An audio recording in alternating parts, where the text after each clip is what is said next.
नमस्कार दोस्तों, स्वागत है आप सभी का आपका अपने यूट्यूब चैनल जीटीएम क्लासेस में। दोस्तों आज के इस वीडियो में जैसा कि हम आपको बताए थे दोस्तों कि गणित का यानी मैथ का दोस्तों टोटल फार्मूला आपको हम एक ही वीडियो में प्रोवाइड कराएंगे। तो दोस्तों आज के इस वीडियो में आपके लिए हम यह जो वीडियो कहे थे आपके लिए लाने के लिए वह आज के वीडियो में यह हाजिर है। यानी एक ही वीडियो में गणित का जितना भी महत्वपूर्ण चैप्टर है टोटल का सभी का यानी सभी चैप्टर से संबंधित जितना भी महत्वपूर्ण फार्मूला बन सकता था टोटल आपको एक ही वीडियो में प्रोवाइड करा रहे हैं, ठीक है। और यह वीडियो में से आपके बोर्ड परीक्षा में 20 से 30 मार्क्स कवर होने वाला है दोस्तों, ठीक है। यानी इससे जो है पूरा तो आपको पहले पूरा वीडियो को देखना है अच्छी तरह से, ठीक है ना। थोड़ा सा लंबा वीडियो है दोस्तों, लेकिन आप मेहनत करके इतना मेहनत करके हम आपके लिए बनाए हैं, तो प्लीज़ दोस्तों आपसे दिल से रिक्वेस्ट है कि आप लोग पूरा वीडियो को देखिए। काफ़ी मज़ेदार वीडियो है दोस्तों, आपको काफ़ी अच्छा लगेगा, काफ़ी चीज़ सीखने को मिलेगा, ठीक है ना। तो आप लोग पूरा अंत तक देखिएगा वीडियो को और इससे 20 से 30 मार्क्स का प्रश्न कवर होगा दोस्तों। आपको इससे डायरेक्टली ला सकते हैं आप 20 से 30 मार्क्स, ठीक है इस वीडियो को देखकर ही सिर्फ। तो चलिए आज का यह शानदार वीडियो हम शुरू करते हैं और दोस्तों पूरा वीडियो को देखिएगा। जितना भी महत्वपूर्ण सूत्र इसमें हम देखिए टोटल आपके लिए हम लिख कर लाए हुए दोस्तों, ठीक है। और काफ़ी शानदार तरीके से लिखा हुआ है, सभी को आपको अच्छी तरह से याद कर लेना है, ठीक है ना दोस्तों। काफ़ी मेहनत लगा है दोस्तों इस वीडियो को बनाने में, तो इसलिए दोस्तों आपको क्या करना है कि इस वीडियो को लाइक करना है, अपने दोस्तों में ज़्यादा से ज़्यादा शेयर करना भी है दोस्तों, ठीक है।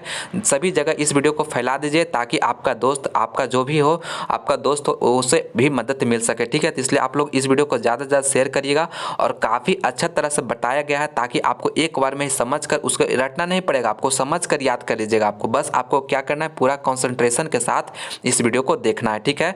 और दोस्तों अगर आप इसका पीडीएफ लेना चाहते हैं तो आप हमारे जो जीटीएम क्लासेस चैनल का नाम है वही आपको टेलीग्राम में सर्च करना है, ठीक है। वहाँ पर टेलीग्राम में सर्च करिए जीटीएम क्लासेस, वहाँ पर आपको हम इसका पीडीएफ भी प्रोवाइड करा देंगे, ठीक है। तो आप लोग नहीं जुड़े हैं तो जल्दी से जुड़ जाइए, उस पर महत्वपूर्ण पीडीएफ जो होता है आपको वहाँ पर प्रोवाइड कराते रहते हैं।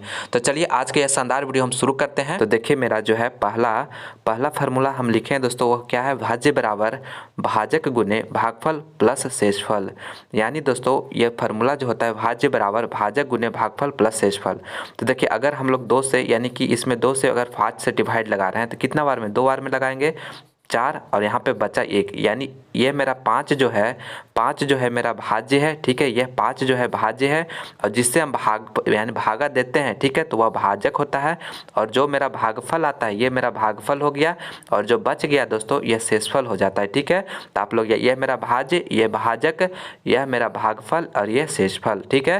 तो आप लोग इस तरह से याद रखिएगा। यानी भाज्य बराबर जो होता है तो देखिए भाज्य बराबर 5 बराबर यहाँ पे भाजक कितना है 2 गुने 2 और प्लस 1। तो देखिए इधर भी कितना 2 2 4 गुना हो जाएगा तो 4 और 1 5, यानी 5 आ गया, 5 बराबर 5, ठीक है। तो हम लोग जानते हैं भागा इसी तरह से न चेक करते हैं, तो इस तरह से मेरा फार्मूला इसका होता है, आप लोग याद रखिएगा। भाज्य बराबर भाजक गुने भागफल प्लस शेषफल।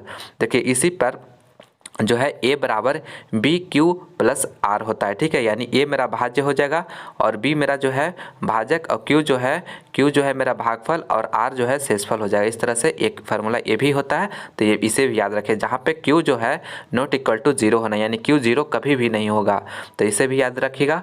अगला मेरा फार्मूला है वो पहली संख्या गुने दूसरी संख्या बराबर लसा गुने मसा।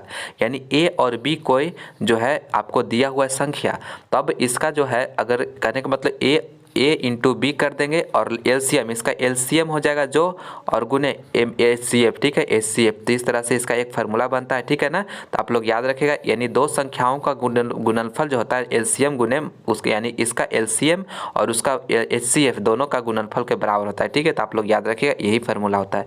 यानी इसमें एक संख्या आपको दिया रहेगा और लसा दिया रहेगा, मसा दिया रहेगा, तो आपको दूसरा संख्या निकालना रहेगा। इस तरह से प्रश्न पूछा जाता है, ठीक है ना। तो आप लोग याद रखिएगा इस फार्मूला को। अगला प्रश्न देखिए यहाँ पे अगला फार्मूला जो है यहाँ पे 1 नंबर आपको पक्का होने वाला है दोस्तों। देखिए आपको सभी बताते चलेंगे कहाँ से ज़्यादा प्रश्न पूछा जाता है। देखिए रैखिक बहुपद, तो रैखिक बहुपद का जो व्यापक रूप होता है यानी जनरल फॉर्म होता है ये होता है। और रैखिक बहुपद किसको कहेंगे, जिसमें एक घात होता है, ठीक है ना। एक घात वाला को हम क्या बोलते हैं, रैखिक बहुपद कहते हैं। और द्विघात बहुपद किसको बोलेंगे, तो यह इसका जनरल फॉर्म है। और त्रिघात का यह जनरल फॉर्म है। और इसका जिसमें 2 घात रहेगा तो उसको द्विघात बहुपद कहेंगे और जिसमें 3 घात रहेगा उसको इसको त्रिघात बहुपद कहेंगे। एक प्रश्न यहाँ से आपको फिक्स है दोस्तों, आपको बहुपद यानी इस तरह से बहुपद दिया रहेगा, या द्विघात बहुपद रहे या रैखिक बहुपद रहे, उसमें आपको घात का संख्या पूछे जाएगा, ठीक है ना। तो आप लोग याद रखिएगा, हम बता रहे हैं कि रैखिक बहुपद का घात 1 होता है और द्विघात बहुपद का घात 2 होता है, त्रिघात का 3 होता है, ठीक है। आप लोग वीडियो का लास्ट तक बने रहेगा दोस्तों। आपको इस वीडियो में जितने भी महत्वपूर्ण फार्मूला आपको गणित में टोटल आपको एक ही वीडियो में दे रहे हैं। थोड़ा सा वीडियो लंबा होगा दोस्तों, लेकिन काफ़ी कॉन्सेप्ट इसको में आपको सीखने को मिलेगा, ठीक है। देखिए अगला मेरा जो है आपको दिया हुआ है एक द्विघात समीकरण दिया हुआ है, ठीक है। इसमें अल्फा और बीटा जो है शून्यंक है, अल्फा और बीटा इसको पढ़ते हैं जो शून्यंक है, तो अल्फा प्लस बीटा बराबर क्या हो जाएगा होता है, तो माइनस बी बाई ए होता है, और अल्फा इंटू बीटा बराबर जो होता है सी बाई ए होता है। Alpha plus beta minus B by A और अल्फा इंटू बीटा जो होता है सी बाई ए, यानी कि शून्यंकों का योग माइनस बी बटा ए और शून्यंकों का गुणनफल जो होता है सी बटा ए होता है। ये तो काफ़ी महत्वपूर्ण प्रश्न है दोस्तों, इसको तो आप लोग अच्छी तरह से याद रखिएगा ही, क्योंकि इसमें ऑब्जेक्टिव भी और सब्जेक्टिव भी बहुत महत्वपूर्ण प्रश्न इससे पूछा जाता है। तो देखिए अगर इसको कैसे निकाला जाता है, यानी कि आपको एक इक्वेशन देखिए द्विघात, आपको द्विघात यानी बहुपद दिया हुआ है x square plus 7x plus 10 इतना दिया हुआ है, ठीक है ना। ये द्विघात बहुपद आपको दिया हुआ है।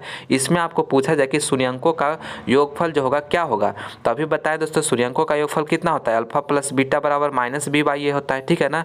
तो बी बराबर मेरा कितना दिया हुआ, देखिए यहाँ पे ए होता है, यहाँ पे ए है, यहाँ पे बी है और यहाँ पे सी है, तो बी बराबर कितना दिया हुआ है 7 दिया हुआ है और माइनस पहले से लगा हुआ है, तो 7 बटा के और ए बराबर कितना कुछ नहीं है तो कितना हो जाएगा 1 होता है, एक यानी कि 7 हो जाएगा, यानी इसको क्या लिख सकते हैं 7 लिख सकते हैं, यानी शून्यंकों का योगफल जो हो जाएगा -7 हो जाएगा और अल्फा इंटू बीटा कितना हो जाएगा, तो सी बाई ए होता है, सी बाई ए, तो सी कितना दिया हुआ मेरा 10 दिया हुआ, तो 10 हो जाएगा और ए मेरा कितना कुछ नहीं तो 1 है, तो 10 हो जाएगा। यानी कि इसमें हम इस बहुपद में शून्यंकों का योगफल जो होगा वो क्या हो जाएगा -7 हो जाएगा और शून्यंकों का जो गुणनफल होगा वो कितना हो जाएगा 10 हो जाएगा। इस तरह से हम निकालते हैं। या तो आपको सिर्फ दिया रहेगा कि हाँ शून्यंकों का योगफल जो है -3 है और उसका गुणनफल जो है आपका 4 दिया हुआ है, तो उसको द्विघात बहुपद में लिखिए। तो इस तरह से प्रश्न पूछा जाता है, तो आप लोग इसे अच्छी तरह से याद रखिएगा, काफ़ी महत्वपूर्ण है आपके परीक्षा के लिए। अब देखिए यह मेरा द्विघात बहुपद है, यानी 3 घात वाला बहुपद दिया हुआ है, जिसमें अल्फा बीटा गामा ये शून्यंक है, तो इसका alpha plus beta plus gamma बराबर माइनस बी बाई ए और alpha into beta plus beta into gamma gamma into alpha जो होता है सी बाई ए होता है और alpha into beta into gamma जो होता है वो माइनस डी बाई ए होता है। तो ये याद रखिएगा, लेकिन आपको जो है ज़्यादा इस पर फोकस करना है, क्योंकि यह जो ज़्यादा पूछा जाता है, ये वाला जो है थोड़ा कम पूछा जाता है, इसलिए आप याद भी कर सकते हैं, चाहे तो स्किप भी कर सकते हैं। चलिए अब अगला देखते हैं। अगला है दोस्तों समीकरण यानी कि जो मेरा जो समीकरण सोल्व करने वाला जो होता है उससे जो है महत्वपूर्ण आपको जो भी इससे रिलेटेड जो है आपको जो पूछा जाता है एग्जाम में वो आपको देखिए बता रहे हैं। देखिए आपको 2 इक्वेशन दिया हुआ रहता है, ठीक है, उसमें कंपेयर करके बताना होता है कि एक हल होगा कि अनेक, कोई हल नहीं होगा कि अनेक हल होगा, ये बताना रहता है। तो देखिए कंडीशन, पहला कंडीशन जो होता है समीकरण को या चेक करने वाला जो होता है, तो पहला होता है a1 बटा a2 बराबर नॉट इक्वल टू, यहाँ पे इसको पढ़ते हैं नॉट इक्वल टू b1 बटा b2, ठीक है। जब ऐसा कंडीशन आएगा तो क्या होता है संगत होता है और एक हल होता है, और यह जो इक्वेशन होगा वह दोनों परिच्छेदी होगा, यानी दोनों जो है इस तरह से परिच्छेदी होगा, कट करेगा, ठीक है ना, परिच्छेदी यानी कट करेगा।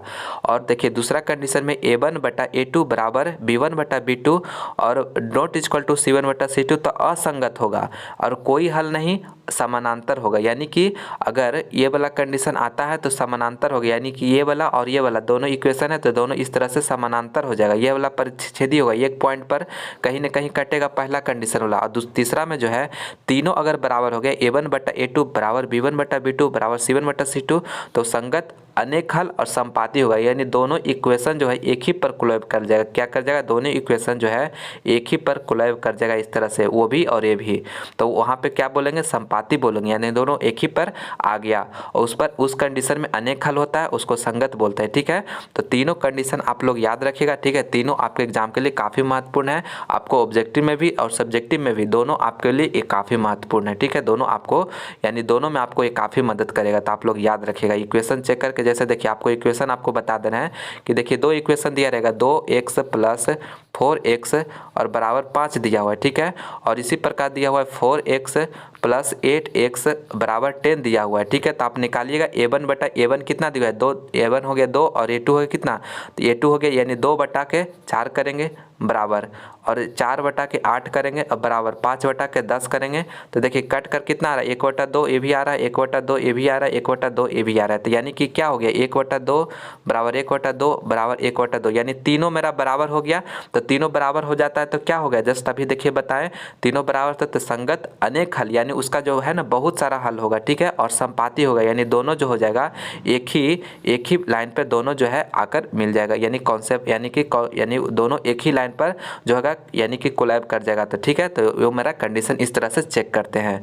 चलिए अगला देखते हैं ब्रज गुणन विधि। देखिए ब्रज गुणन विधि जो है इससे है आपको सोल्यूशन एग्जाम में निकालने के लिए डायरेक्टली पूछा जाए, 2 इक्वेशन आपको दे दिया जाएगा, उसको कहेगा कि आपको ब्रज गुणन विधि से सोल्यूशन करना है, ये सब्जेक्टिव प्रश्न में पूछा जाता है। ठीक है ना, तो देखिए आपको ये फार्मूला याद रखना है, कुछ नहीं एकदम आसान फार्मूला देखिए आपको हम बता दे रहे हैं, उसी तरह से याद रखना, आप जिंदगी में कभी भी नहीं भूलिएगा।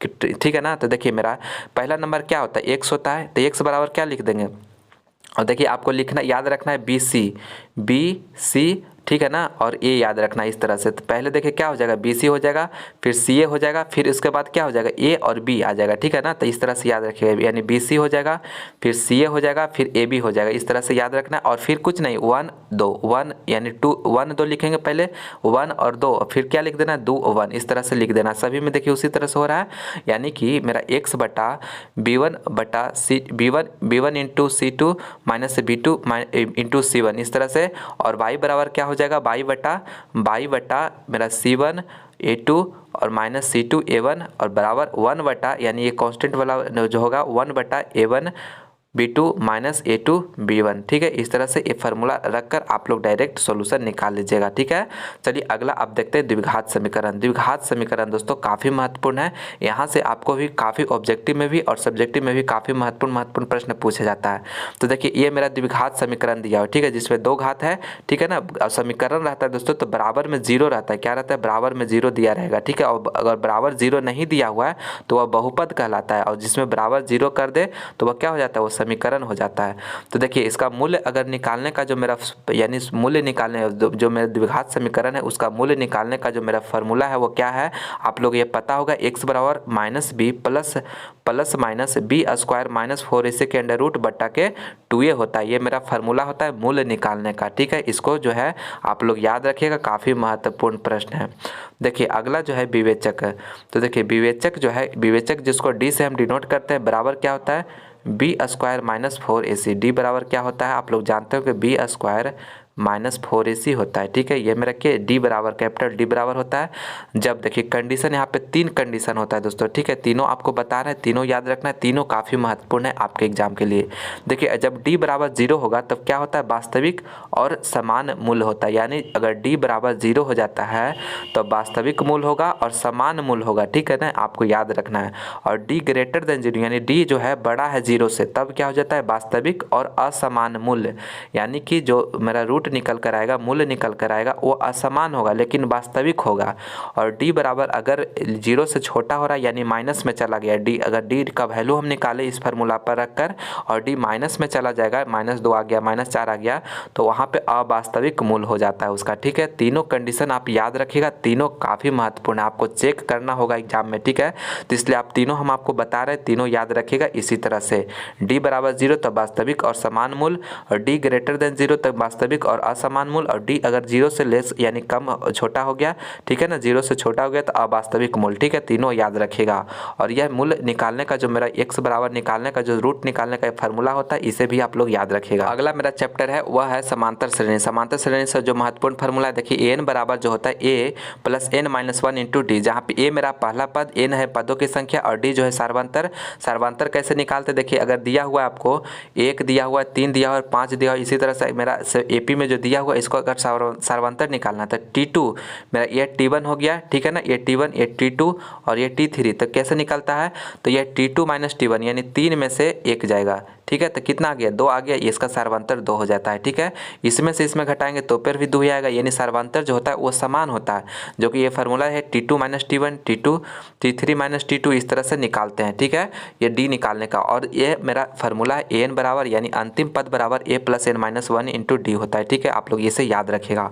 और दोस्तों an को ही हम tn भी कहते हैं, या तो an कहें या तो tn कहें या तो एल भी इसको डिनोट करते हैं, ठीक है। एल भी, तीनों जो है यानी अंतिम पद को ही डिनोट किया जाता है, तीनों को इसी से, ठीक है। अंतिम पद को इस तीनों में से किसी से भी आप लोग डिनोट कर सकते हैं।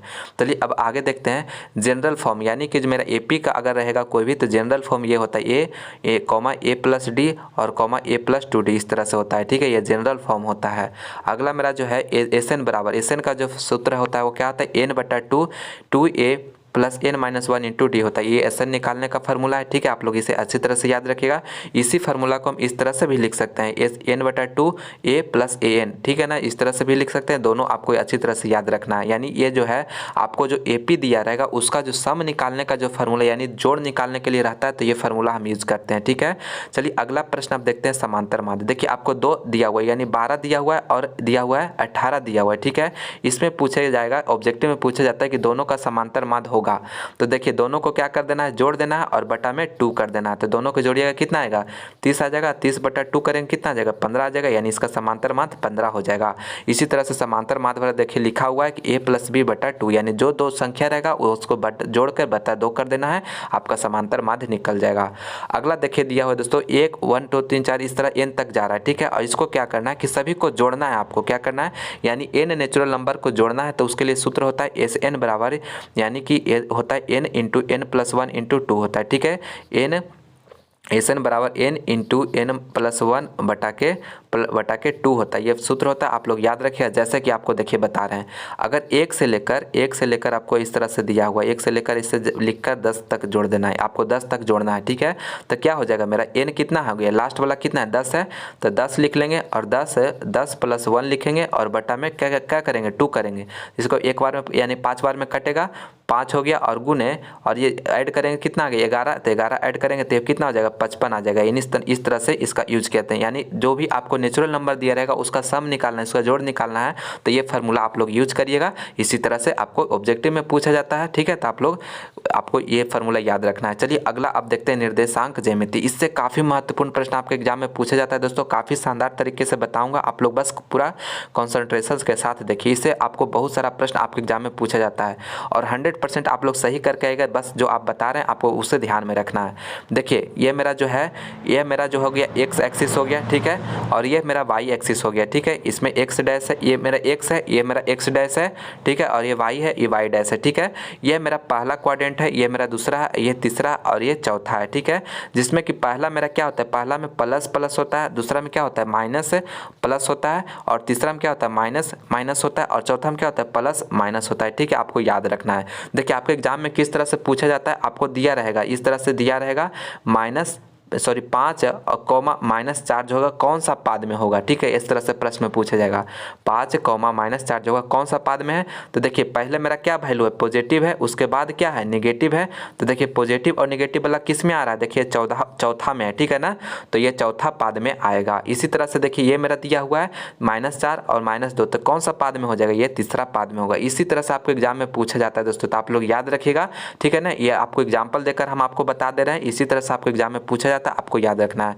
और देखिए यहाँ पे जहाँ पे दोनों x एक्सिस यानी x एक्सिस और जहाँ y एक्सिस दोनों जहाँ पे कट करता है उसको मूल बिंदु कहते हैं, जिसका निर्देशांक कितना होता है 0,0 होता है दोस्तों। ये प्रश्न तो इतना बार पूछा है ना कि आप बता नहीं सकते हैं, ठीक है ना। तो दोनों जहाँ एक्सिस कट करेगा वहाँ पे इसका मूल बिंदु का निर्देशांक इतना होता है। और दोस्तों यहाँ पे सबसे बड़ी बात आपको याद रखना है कि मेरा जो होता है भुज किसको कहेंगे, कोटि किसको कहेंगे। तो x वाला का जो होता है ना, x वाला जो मान होता है उसको भुज कहते हैं, और y वाला का जो मान होता है उसको कोटि कहते हैं, ठीक है। तो आप लोग याद रखिए। और पहला वाला जो भी यानी कि आपको दिया हुआ है 2,4 लिखा हुआ है ऐसे, ठीक है ना, तो मेरा पहला वाला जो होता है वह x वाला होता है, दूसरा वाला जो होता है y वाला होता है, ठीक है। आपको अच्छी तरह से याद रखना है। और x वाला को हम लोग क्या बोलते हैं, भुज बोलते हैं, और y वाला को क्या बोलते हैं, कोटि बोलते हैं। और मूल बिंदु का आपको बताएं निर्देशांक 0,0 होता है। और देखिए आगे मेरा लिखा हुआ कि x अक्ष पर स्थित बिंदु का निर्देशांक, यानी जो भी x अक्ष पर जो बिंदु, यानी जो भी ये मेरा x अक्ष है, ठीक है, यानी x अक्ष है, ये y अक्ष है, यानी इस पर x अक्ष पर जो भी, यानी कि x अक्ष पर जो भी बिंदु होगा स्थित उसका निर्देशांक क्या होगा, x, 0 हो जाएगा। यानी यहाँ पे x अक्ष पर ही है तो y तो चलना ही नहीं है, y नहीं चलने तो क्या हो जाएगा, y क्या हो जाएगा, 0 हो जाएगा। और इसी तरह से y अक्ष पर जो x बिंदु का, जो y अक्ष पर जो स्थित बिंदु का निर्देशांक क्या हो जाएगा, तो वह 0, 0, y हो जाएगा। यानी हमको x चलना ही नहीं है तो x 0 हो जाएगा और y हो जाएगा। ये दोनों याद जो भी बता रहे हैं दोस्तों सभी महत्वपूर्ण है, आपको सभी को याद रखना है, ठीक है। आप लोग इसे अच्छी तरह से याद रखिएगा, कन्फ्यूजन इसमें काफ़ी कन्फ्यूजन होता है तो आपको अच्छी तरह से बता रहे हैं, अच्छी तरह से याद रखिएगा। देखिए दूरी सूत्र से एक प्रश्न आपको फिक्स है दोस्तों, एक प्रश्न से ज़्यादा ही प्रश्न पूछा जा सकता है। तो देखिए आपको याद रखना है दूरी सूत्र बराबर क्या होता है, x2 माइनस x1 का square plus y2 minus y1 का स्क्वायर के अंडर रूट होता है, ठीक है। इस तरह से मेरा होता है दूरी सूत्र। और मूल बिंदु से दूरी पूछा जाएगा तो directly x square plus y square के क्या होता है, रूट होता है, ठीक है। मूल बिंदु से दूरी के लिए देखिए आपको दिया रहेगा पॉइंट 2 और 3 दिया रहेगा, ठीक है, इस तरह से दिया रहेगा और कहेगा कि मूल बिंदु से इसका दूरी क्या होगा, तो x का स्क्वायर कितना हो जाएगा मेरा 4 हो जाएगा और y का स्क्वायर कितना हो जाएगा मेरा 3 हो जाएगा। तो 4 और 3 जोड़ेंगे तो कितना हो जाएगा, 4 और 9 जोड़ेंगे तो कितना हो जाएगा, 13 हो जाएगा, यानी कि √13 इसका राइट आंसर हो जाएगा, ठीक है। इसी तरह से मूल बिंदु से निकालते हैं। इसी तरह से आपको 2 पॉइंट दिया रहेगा, 2,3 रहेगा और 4,5 रहेगा, ऐसे रहेगा। इसमें पूछा जाएगा दूरी सूत्र करके प्रयोग करके आपको दोनों के बीच का दूरी बताना है। तो x2 बराबर क्या धर देंगे, मेरा यहाँ पे 4 धराएगा और यहाँ पे 2 धराएगा इसका स्क्वायर और प्लस यहाँ पे 5 धराएगा और यहाँ पे 3 धराएगा, ठीक है, इसका स्क्वायर। तो यहाँ पे निकल कर आया कि 4 में से 2 जाएगा तो 2 का स्क्वायर प्लस 2 का स्क्वायर, ठीक है, इसका रूट हो जाएगा। तो 2 का स्क्वायर कितना होता है, 4 होता है और प्लस 4 होता है, ठीक है, 4 इतना करेंगे तो ये कितना हो जाएगा मेरा 8 आएगा, 8 के रूट आ जाएगा। तो इसको क्या लिख सकते हैं हम लोग, इसको लिख सकते हैं हम लोग यानी कि मेरा 8 को है या इसको हम 4 गुने ऐसे लिखेंगे तो यहाँ पे हो जाएगा 2√2 हो जाएगा, ठीक है, 2√2 इसका फाइनल आंसर हो जाएगा। इस तरह से मेरा दूरी निकालते हैं, ठीक है। तो इसी तरह से आप लोग दूरी का और मूल बिंदु से दूरी का यानी क्या होता है दोनों आपको याद रखना है, दोनों महत्वपूर्ण है आपके परीक्षा के लिए। चलिए अगला देखते हैं। देखिए आपको 2 पॉइंट दिया रहेगा, ये पॉइंट P है, एक पॉइंट Q है, ठीक है, दोनों का आपको निर्देशांक दिया रहेगा। इसमें पूछा जाएगा आपको मध्य बिंदु का आपको निर्देशांक पूछा जाएगा, ठीक है ना, मध्य बिंदु यानी दोनों का ये डिस्टेंस दोनों बराबर है, ठीक है ना। तो आपको पूछा है कि मध्य बिंदु का निर्देशांक क्या होता है। देखिए x बराबर क्या होता है, दोनों ये मेरा जो पॉइंट रहेगा उसको जोड़ के बट्टा 2 कर देना है और y के दोनों का जोड़ के बट्टा 2 कर देना है। ये मेरा निकल कर क्या आ जाता है, मध्य बिंदु का निर्देशांक निकल कर आ जाता है, ठीक है। तो आप लोग इसी तरह से दोनों फार्मूला आपको याद रखना है, ठीक है। इस तरह से दोनों को देखिए आपको एग्जाम्पल लेकर बता दे रहे हैं दोस्तों। P बराबर एक पॉइंट दिया जिसका आपको निर्देशांक 4,2 दिया हुआ है और एक इतना दिया हुआ है। तो देखिए अभी जस्ट बताएं कि x1 प्लस x2 करना है तो x1 प्लस x2 करेंगे तो कितना 4 और प्लस 2 बटा में 2 यानी कि 4 प्लस 2 करें तो कितना आ गया 6 बटा 2 यानी कि ये 3 हो गया x। और दूसरा में क्या है 2 प्लस 0, 2 प्लस 0 करेंगे और बटा में 2 करेंगे तो 2 प्लस 0 कितना है 2 और बटा 2 तो 1 आ जाएगा यानी कि 3,1 इसका मूल बिंदु यानी कि मध्य बिंदु हो जाएगा। 3,1 जो हो जाएगा ये दोनों पॉइंट का मध्य बिंदु हो जाएगा। इस तरह से आपको ऑब्जेक्टिव में पूछा जाता है या तो सब्जेक्टिव में 2 नंबर में पूछ सकता है, ठीक है। तो पूरा अच्छे तरह से दोस्तों सभी को आपको क्लियर करते चलना है, ठीक है ना। इसलिए आप लोग पूरा वीडियो को लास्ट तक देखिए, पूरा कॉन्सेप्ट आपका दिमाग में फिट हो जाएगा। बस आप लोग अच्छी तरह से देखते चलिए। देखिए एक त्रिभुज दिया हुआ है, ठीक है, त्रिभुज का क्षेत्रफल का फार्मूला जो होता है आपको 3 पॉइंट का निर्देशांक दिया हुआ है। क्षेत्रफल का फार्मूला क्या होता है देखिए ये होता है, ठीक है, 1/2 into x1 into y2 minus y3 और x plus x2 y3 minus y1 और plus x3 into y1 minus y2 होता है। ये होता है इसका क्षेत्रफल का, त्रिभुज का क्षेत्रफल का फार्मूला। आप लोग अच्छी तरह से इसे याद रखिएगा, काफ़ी महत्वपूर्ण फार्मूला है, ठीक है। चलिए अगला आप देखते हैं केंद्रक, यानी केंद्रक का निर्देशांक निकालने के लिए जो होता है ये जो है क्षेत्रफल का जो फार्मूला है ना दोस्तों, त्रिभुज का क्षेत्रफल आप लोग जरूर से जरूर याद रखिएगा। इससे भी ऑब्जेक्टिव प्रश्न पूछा जाता है और सब्जेक्टिव प्रश्न भी पूछा जाता है, ठीक है। चलिए अगला प्रश्न आप देखते हैं। देखिए केंद्रक का निर्देशांक, यानी केंद्रक का निर्देशांक जो होता है वो तीनों जो x1 प्लस x2 बटा x1 plus x2 plus x3 बटा 2 करके यानी 2 करना है दोस्तों, ठीक है, बटा 2 और इसी तरह से y वाला के भी करके जोड़कर सभी को 2 कर देंगे तो ये मेरा क्या आ जाता है केंद्रक का निर्देशांक आ जाता है, ठीक है। तो आप लोग ये 3 पॉइंट दिया रहेगा आपको त्रिभुज का और उसमें पूछा जाएगा कि केंद्रक किसका क्या होगा, केंद्रक का निर्देशांक क्या होगा। तो इसी फार्मूला को आप यूज करिएगा और आपका आंसर आ जाएगा। ठीक है, चलिए आगे अब बढ़ते हैं। आगे मेरा जो है दोस्तों त्रिकोणमिति। त्रिकोणमिति काफ़ी महत्वपूर्ण प्रश्न है। इससे तो इतना प्रश्न आपको पूछा जाएगा कि मत पूछिए, इससे बहुत सारा प्रश्न पूछा जाता है। ठीक है, तो देखिए त्रिकोणमिति में आपको देखिए दोस्तों टोटल चीज़ आपको बताया हुआ है। ठीक है, तो त्रिकोणमिति में जो होता है दोस्तों, ये मेरा राइट एंगल का बात करते हैं, जिसमें मेरा एक इस तरह से एक मेरा जो है त्रिभुज बना हुआ रहता है ए बी और सी, जहाँ पे बी मेरा जो है तो समकोण दिया हुआ है। तो देखिए जो भी थीटा हम मानेंगे, थीटा जो मानेंगे, थीटा का सामने वाला ये मेरा थीटा हो गया। तो थीटा का जो सामने वाला होता है दोस्तों वो परपेंडिकुलर होता है, यानी क्या होता है, लंब होता है। और जो सबसे बड़ा यानी 90 डिग्री के सामने वाला होता है उसको क्या बोलते हैं, हाइपोटेनस बोलते हैं। ठीक है, और बच गया जो वो क्या होता है, वो बेस होता है। ठीक है, यानी कि आधार होता है। थीटा के सामने वाला लंब और जो सबसे बड़ा यानी कि 90 डिग्री के सामने वाला जो होता है वो कर्ण, और जो बच गया वह क्या होता है, आधार होता है। तो तीनों आपको याद रखना, इसी तरह से लंब आधार कर्ण निकालते हैं। ठीक है, तो देखिए यहाँ पे बताया हुआ है टोटल चीज़। देखिए मेरा एक ट्रायंगल ये बना हुआ है, इसमें आपको यहाँ पे थीटा माना हुआ, तो ये मेरा लंब हो गया, यह मेरा आधार हो गया, यह कर्ण हो गया। तो देखिए साइन थीटा बराबर प्रश्न यानी साइन थीटा बराबर फार्मूला क्या होता है, लंब बटा कर्ण। लंब बटा कर्ण यानी पी बटा के एच। ठीक है, पी बटा के एच। कोस थीटा बराबर क्या होता है, आधार बटा कर्ण बी बटा एच है। इसी तरह से tan थीटा बराबर क्या होता है, लंब बटा आधार और पी बटा बी। ठीक है, देखिए एक शॉर्टकट ट्रिक आपको बताने याद करने के लिए आपको ट्रिक लिखा हुआ है कि लाल बटा कक्का। अगर आपको नहीं आता होगा तो आपको इस ट्रिक के माध्यम से आप याद कर सकते हैं। देखिए मेरा लाल बटा कक्का लिखा हुआ है, यानी एल से क्या हो जाएगा, लंब हो जाएगा, ए से आधार हो जाएगा, और एल से क्या हो जाएगा, लंब हो जाएगा, और के से कर्ण हो जाएगा। ठीक है, इस तरह से। तो देखिए पहला मेरा क्या है, साइन थीटा, तो साइन थीटा बराबर एल बटा के लिखेंगे। ठीक है, एल बटा के, एल से क्या हो जाएगा, लंब, और बटा के से कर्ण हो जाएगा। तो देखिए लंब बटा कर्ण। इसी तरह से कोस थीटा बराबर क्या है, ए बटा के लिखना, ए बटा के, तो ए से क्या हो गया, आधार और कर्ण हो जाएगा। ठीक है, इसी तरह से याद रखना है। और tan थीटा बराबर क्या है, एल बटा ए लिखना, एल बटा ए मैंने क्या, एल से लंब हो गया, और ए से क्या हो जाएगा, आधार हो जाएगा। तो देखिए लंब बटा आधार। तो इसी तरह से दोस्तों आपको फार्मूला सभी जो भी इसमें करा गया है सभी को आपको याद कर लेना है। ठीक है, कोसेक थीटा का, सेक थीटा का और कोट थीटा का, ये सभी को देखिए लिखा हुआ है, काफ़ी शानदार तरीके से लिखा हुआ है। इसी तरह से आपको याद कर लेना। और देखिए सबसे बड़ा इंपॉर्टेंट चीज़ पाइथागोरस प्रमेय। पाइथागोरस प्रमेय जो होता है दोस्तों वो क्या बताता है, वो बताता है दोस्तों कर्ण का स्क्वायर बराबर लंब का स्क्वायर प्लस आधार का स्क्वायर होता है, जहाँ एच स्क्वायर बराबर क्या होता है, p square plus b square होता है। ठीक है, इस तरह से आपको याद रखना है इसको। ठीक है, काफ़ी महत्वपूर्ण फार्मूला है, काफ़ी बार इसको यूज किया जाता है इसको। ठीक है, तो आप लोग अच्छी तरह से याद रखिएगा। चलिए देखिए अगला फार्मूला, देखिए अगला फार्मूला जो होता है दोस्तों वो होता है साइन थीटा बराबर 1 बटा कोसेक थीटा, यानी इसी को कोसेक थीटा बराबर 1 बटा साइन थीटा लिख सकते हैं। नहीं तो दोस्तों sign theta into cosec theta बराबर क्या होता है, 1 होता है। आपको ये तीनों याद रखना है। ठीक है, sine theta into cosec theta equal to 1, cos theta into sec theta equal to 1, और tan theta into cot theta equal to 1 होता है। तीनों याद रखिएगा, तीनों से इसी से निकाला हुआ है। ठीक है, तीनों ये निकाला हुआ है। ठीक है, तो आप तीनों को याद रखिएगा। अगला मेरा जो है फार्मूला वो देखिए क्या है, sine square theta plus cos square theta equal to क्या होता है, तो 1 होता है। ये काफ़ी महत्वपूर्ण फार्मूला है, अच्छी तरह से याद रखिएगा। तो साइन स्क्वायर थीटा बराबर क्या लिख सकते हैं, 1, इसको कोस को इधर लेके आएंगे तो माइनस में चला जाएगा। कोस स्क्वायर थीटा बराबर क्या लिख सकते हैं, 1 माइनस साइन स्क्वायर थीटा, इसी को इधर भेज देंगे तो ये हो जाएगा।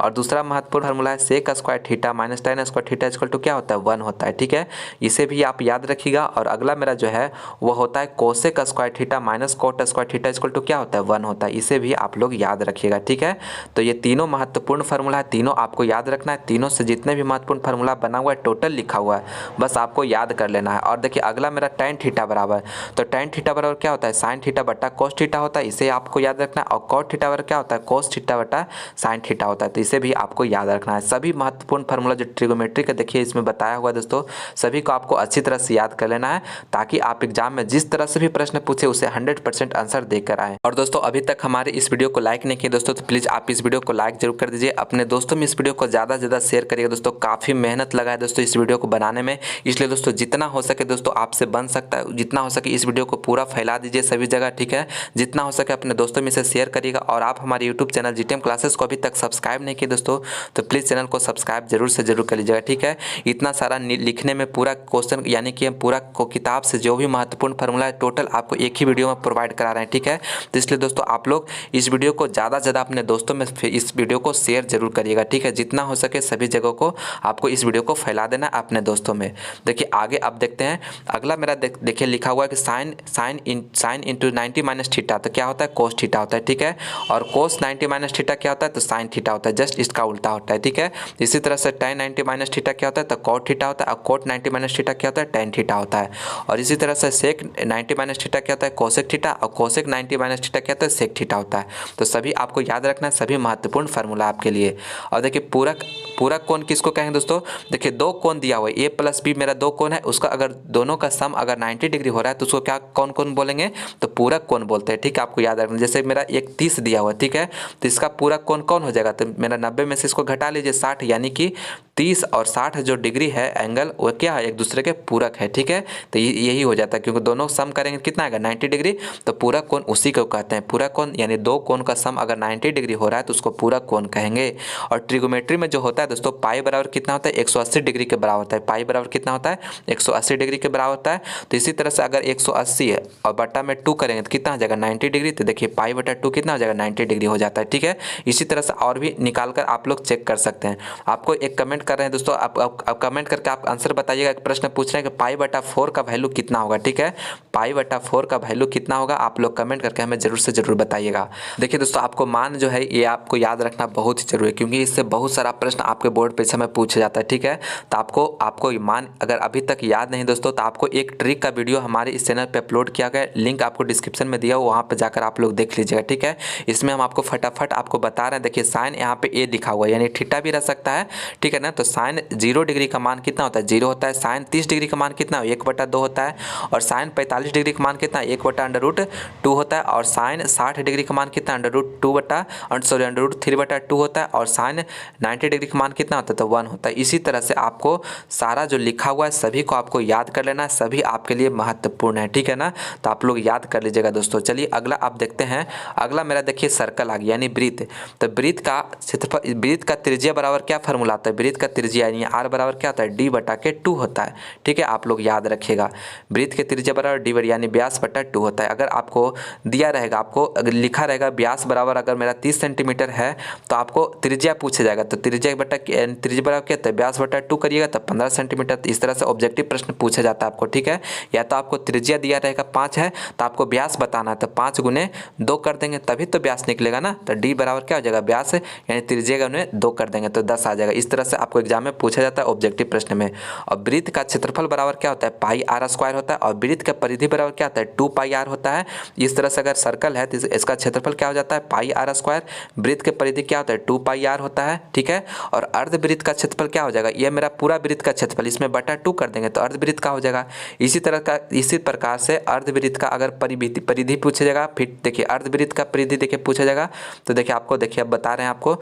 इस तरह से अगर मेरा अर्धवृत्त है, ठीक है, अर्धवृत्त ये मेरा हो गया, तो देखिए मेरा अर्धवृत्त का परिधि पूछा जा रहा है, तो पूरा के लिए कितना होता है 2 पाई r, तो इसका आधा करेंगे तो कितना हो जाएगा पाई r। लेकिन यहाँ पे देखिए एक मेरा यहाँ पे ये भी हो जाता है, ठीक है ना, यहाँ पे 2 r जुट जाता है, तो इसलिए 2 r यानी r इधर एक r इधर, ठीक है।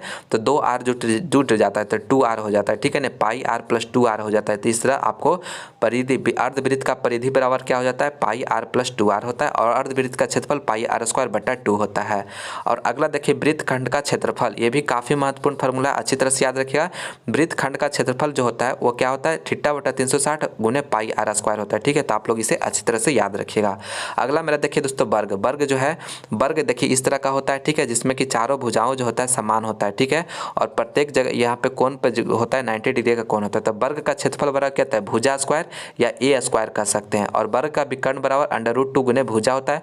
और वर्ग का परिमाप देखिए 4 भुजा है तो 4 सभी बराबर, तो 4 गुने उसका भुजा हो जाएगा। तो आप लोग याद रखिएगा। उम्मीद करते हैं कि ये सभी फार्मूला आपको याद होगा। अगला मेरा है आयत। आयत देखिए इस तरह से, यहाँ पे एल हो गया लंबाई और बी हो गया चौड़ाई। तो आयत का परिमाप बराबर क्या होता है, 2 इंटू लंबाई प्लस चौड़ाई। आयत का क्षेत्रफल बराबर क्या होता है, लंबाई गुने चौड़ाई। और आयत का विकर्ण बराबर, ये देखिए विकर्ण होता है, ठीक है। तो यह क्या होता है, l square plus b square के √, हो जाता है। यह विकर्ण का फार्मूला होता है। तो आप लोग अच्छी तरह से इसे याद रखिएगा। देखिए दोस्तों, आपको जितना भी महत्वपूर्ण फार्मूला है टोटल आपको मैथ का एक ही वीडियो में आपको प्रोवाइड करा रहे हैं। इसलिए दोस्तों इस वीडियो को ज़्यादा से ज़्यादा अपने दोस्तों में शेयर करिएगा, ठीक है ना। यानी एक वीडियो से आपको 20 से 30 प्रश्न आपको कवर हो जाएगा दोस्तों मैथ में, यानी 20 से 30 मार्क्स आपको इसी से ला सकते हैं, ठीक है ना, इसी वीडियो से, ठीक है। तो आप लोग पूरा अच्छी तरह से देखिए और सभी जो भी बता रहे हैं आपको याद कर लेना है। अगला मेरा देखिए फार्मूला है समबाहु त्रिभुज का क्षेत्रफल। तो समबाहु त्रिभुज में क्या होता है, समबाहु त्रिभुज इस तरह से होता है जिसमें कि सभी जो होता है सभी भुजा बराबर होता है, ठीक है, सभी यानी और सभी कोण कितना होता है 60 डिग्री का होता है, ठीक है ना। आप ये भी याद रखिए सब कोण जो होता है 60 डिग्री का होता है और सब भुजा बराबर होता है। तो इसका सूत्र क्या होता है समबाहु त्रिभुज का क्षेत्रफल का, तो √3/4 गुने भुजा स्क्वायर होता है, ठीक है, आपको याद रखना है √3/4 गुने भुजा स्क्वायर है। तो अगर इसका परिमाप पूछा जाएगा तो क्या हो जाएगा 3 गुने भुजा हो जाएगा, क्योंकि ऐसा तीनों बराबर भुजा है तो 3 हो गया और ये मेरा भुजा है, तीनों को गुना कर देंगे तो मेरा ये आसान था इसलिए नहीं लिखे इसको, ठीक है। तो समबाहु त्रिभुज का क्षेत्रफल ये हो गया। और समबाहु त्रिभुज का ऊंचाई का एक फार्मूला होता है दोस्तों, ये काफी महत्वपूर्ण है, आप लोग अच्छी तरह से याद रखिएगा √3/2 गुने भुजा होता है, ठीक है। तो आप इसे याद रखिएगा और क्या परिमाप बराबर क्या बताएं 3 गुने भुजा हो जाएगा, ठीक है, समबाहु त्रिभुज का, तो इसे भी याद रखिए। अगला देखिए मेरा घनाभ। देखिए घनाभ जो होता है दोस्तों इस तरह से होता है, घनाभ का आयतन बराबर लंबाई गुने चौड़ाई गुने ऊंचाई। घनाभ का विकर्ण बराबर लंबाई का स्क्वायर प्लस चौड़ाई का स्क्वायर प्लस ऊंचाई का स्क्वायर का रूट होता है, ठीक है, ये घनाभ का विकर्ण। और घनाभ का पृष्ठीय क्षेत्रफल बराबर क्या होता है, ये होता है यानी 2 × लंबाई प्लस चौड़ाई, चौड़ाई प्लस ऊंचाई, ऊंचाई प्लस लंबाई होता है। ये आपको सभी को याद रखना है दोस्तों, ठीक है। ये सभी से प्रश्न पूछा जाता है, आपको याद करना काम है दोस्तों, मेहनत करके आपको लिख कर प्रोवाइड किए हैं, ठीक है ना। तो आप लोग अच्छी तरह से इसे याद, और PDF भी आप इसका लेना चाहते हैं तो हमारे यूट्यूब चैनल का GTM क्लासेस आपको सर्च करिएगा टेलीग्राम में जाकर, ठीक है, वहाँ पे टेलीग्राम चैनल हमारे GTM क्लासेस के नाम से बना हुआ है, वहाँ पे इसका हम आपको PDF प्रोवाइड करा देंगे, ठीक है। तो आप लोग वहाँ अगर नहीं जुड़े हैं तो जुड़ जाइएगा, आपको सर्च करना है टेलीग्राम में GTM क्लासेस, वहाँ पे आइए इसका PDF आपको मिल जाएगा। देखिए अगला मेरा है घन। तो घन का दिया हुआ इस तरह से घन होता है, ठीक है, इसको क्यूब बोलते हैं इंग्लिश में। घन का आयतन बराबर भुजा क्यूब होता है। घन का विकर्ण बना √3 गुने भुजा होता है। और घन का यानी कि क्षेत्रफल यानी घन का संपूर्ण पृष्ठ का क्षेत्रफल कितना होता है, तो 6 गुने भुजा स्क्वायर होता है, ठीक है। तो आपको सभी को याद कर लेना है। अगला देखिए मेरा है दोस्तों, और GTM क्लासेस को अभी तक सब्सक्राइब नहीं किए दोस्तों प्लीज़ चैनल को सब्सक्राइब कर दीजिए, इस वीडियो को अपने दोस्तों में ज़्यादा से ज़्यादा शेयर भी जरूर करिएगा। अगला देखिए बेलन। बेलन जो सिलेंडर से देखिए महत्वपूर्ण फार्मूला क्या क्या है, इस तरह से देखिए सिलेंडर होता है, इसमें बेलन का आयतन बराबर क्या होता है πr² होता है। और बेलन का वक्र पृष्ठ यानी कि जो वक्र पृष्ठ का क्षेत्रफल होता है वह क्या होता है, तो 2πrh होता है। और बेलन का संपूर्ण पृष्ठ का क्षेत्रफल क्या होता है, तो 2πrh प्लस 2πr², यानी ये देखिए एक मेरा एक सर्कल ये हो जाता है, एक सर्कल ये हो जाता है, तो दोनों जुट जाता है, ठीक है ना। वक्र पृष्ठ वाला में ये दोनों सर्कल वाला जो होता है जुट जाता है, तो ये मेरा संपूर्ण पृष्ठ का क्षेत्रफल हो जाता है, किसका, बेलन का हो जाता है। तो ये सभी को आपको याद रखना है।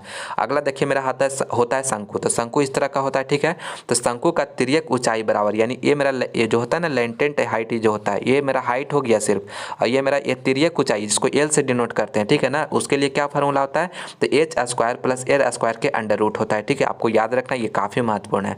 और इसका आयतन क्या होता है 1/3 गुने πr², इसका आयतन होता है, यानी शंकु का आयतन बराबर 1/3 πr² होता है। और वक्र पृष्ठ का क्षेत्रफल क्या होता है πrl होता है, आपको इसे याद रखना है। और देखिए संपूर्ण पृष्ठ का क्षेत्रफल शंकु का क्या होता है πrl, यानी एक वक्र वाला होगा j, और नीचे में देखिए एक सर्कल हो रहा है, तो सर्कल वाला एक को हम जोड़ देंगे, तो यह संपूर्ण पृष्ठ का क्षेत्रफल हो जाएगा शंकु का, ठीक है। तो आप लोग याद रखिएगा इसे। चलिए देखिए अगला मेरा गोला, यानी स्फेयर का है। तो गोला जो होता है इस तरह का गोला होता है, तो गोला का जो वक्र पृष्ठ का क्षेत्रफल क्या होता है, तो 4πr² होता है, ठीक है, 4πr² इसका वक्र पृष्ठ का क्षेत्रफल। और आयतन क्या होता है, तो 4/3 πr³ होता है, ठीक है। तो इसे आप दोनों याद रखिएगा, दोनों महत्वपूर्ण फार्मूला है गोला का। अब देखिए अर्धगोला। अर्धगोला देखिए इस तरह का होता है, ठीक है, इसमें जो है आपको वक्र पृष्ठ का क्षेत्रफल पूछा जाएगा तो क्या हो जाएगा 4π, पहले मेरा पूर्ण का कितना था 4πr² था, तो उसका आधा कर देंगे तो 2πr यानी हो जाएगा 2πr² हो जाएगा यह वक्र पृष्ठ का। अगर संपूर्ण पृष्ठ का पूछा जाएगा तो ये 3πr² होता है, क्यों, क्योंकि ये वाला मेरा जो हो गया ना इसका कितना हो गया 2πr² हुआ, और देखिए ऊपर में एक मेरा क्या है सर्कल है, तो ये मेरा जुड़ जाएगा πr², तो इसकी को जोड़ेंगे तो कितना आ जाएगा 3πr² नहीं आ जाएगा, तो इसे आपको याद रखना है। और अर्धगोला का आयतन मेरा 4/3 यानी 4/3 पूरा का हो रहा था, तो इसमें आधा कर देंगे तो 2/3 πr³ हो जाएगा, ठीक है। तो अर्धगोला का आयतन ये हो जाएगा, तो आपको सभी को याद कर लेना है। देखिए दोस्तों जितना भी महत्वपूर्ण सूत्र था सभी आपको हम पूरा चैप्टर से आपको हम कवर करवा रहे हैं, ठीक है दोस्तों। आपको हम इतना मेहनत करके हम आपके लिए लेकर आए, मेहनत करके आपको कलेक्ट करके आपको एक ही साथ दे रहे हैं, तो आप मेहनत करके सभी को याद कर लीजिए दोस्तों, ठीक है। आप ही का भलाई के लिए बात कर रहे हैं, तो प्लीज़ आप लोग याद कर लीजिएगा। 20 से 30 मार्क्स का आपको कवर इसी से हो जाएगा। देखिए अगला महत्वपूर्ण फार्मूला होता है बहुलक बराबर 3 माध्यिका - 2 माध्य। क्या होता है 3 माध्यिका -2 माध्य होता है, आप लोग इसे अच्छी तरह से याद रखिएगा। और माध्य बराबर क्या होता है, इसको यानी समेसन ऑफ एफ एक्स बटा एन होता है, ठीक है, इसे माध्य बराबर होता है। और इसी तरह से बहुलक बराबर जो होता है ये होता है, यानी L plus F1 minus FO बटा 2F1 minus FO minus F2, ठीक है, गुने H होता है, ठीक है। इस तरह से मेरा बहुलक बराबर और ये माध्यक बराबर फॉर्म होता है सर, ठीक है। आपको सभी इसको भी याद रखना है, इसको भी याद रखना है, ठीक है। और चलिए अगला अब देखते हैं प्रायिकता। देखिए प्रायिकता से संबंधित भी आपके एग्जाम में 2-3 प्रश्न आपके एग्जाम में और पूछा जाता है, ठीक है। तो देखिए आपको टोटल इसमें बताया हुआ है, ठीक है, ऑब्जेक्टिव के लिए भी है, सब्जेक्टिव के लिए भी है। देखिए प्रोबेबिलिटी ऑफ इवेंट जो होता है दोस्तों, यानी कोई भी घटना का प्रायिकता जो होता है वह 0 से बड़ा और बराबर और 1 से छोटा और बराबर हो सकता है, ठीक है। यानी कि प्रोबेबिलिटी का जो मान होगा वह 1 और 0 के बीच में ही हो सकता है, ठीक है ना, इसके बीच में या दोनों के बराबर भी हो सकता है। यानी कि जो घटना होने का जो यानी कि 100% जो घटना होता है उसका संभावना यानी उसका प्रायिकता कितना होता है, यानी घटना होने का जो प्रायिकता होता है 1 होता है और घटना यानी नहीं होने का प्रायिकता जो होता है 0 होता है, ठीक है। आपको दोनों याद रखना, ऑब्जेक्टिव में काफ़ी बार पूछा जाता है।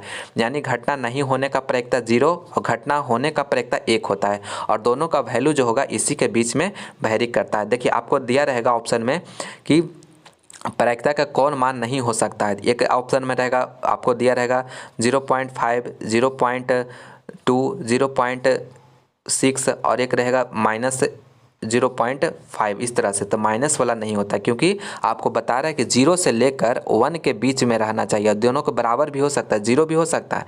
तो देखिए इसको आपको याद रखना है। और देखिए प्रोबेबिलिटी ऑफ इवेंट का सूत्र क्या होता है, तो घटनों की संख्या बटा कुल घटनों की संख्या, यानी जो भी घटना का संख्या हमारा जो हो रहा है वो और प्लस में टोटल घटना कितना हो रहा है वो मेरा निकल कर आता है क्या, प्रोबेबिलिटी ऑफ इवेंट, इसे याद रखना है। और देखिए घटना होने का और घटना नहीं होने का जो प्रायिकता दोनों को अगर जोड़ेंगे ना तो उसका सम कितना होता है, 1 होता है। तो आपको याद रखना है इसका, ठीक है।